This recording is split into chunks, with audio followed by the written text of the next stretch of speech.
À Constantine, en Algérie, le départ de la militante fait réagir. La nouvelle crise dans les relations entre Algérie et France a fait la une de la plupart des journaux quotidiens et sur les réseaux sociaux.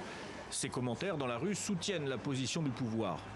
Nous sommes un pays souverain et il ne faut pas se laisser faire, même s'il faut rompre les relations avec ce pays. Je souhaite que les autorités algériennes prennent les mesures nécessaires et que la France aura ce qu'elle mérite, car la dignité de l'Algérie ne doit pas être bafouée de cette manière.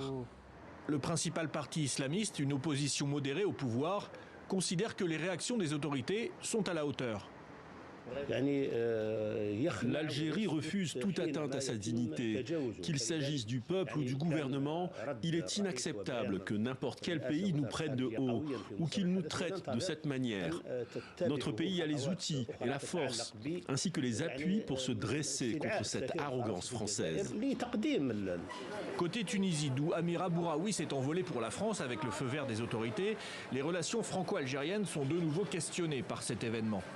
Cette affaire vient justement dévoiler le fond de la pensée des dirigeants français envers Alger. Il paraît que, du moins sur le plan tacite, Paris considère que Alger est loin d'être la capitale d'un État de droit.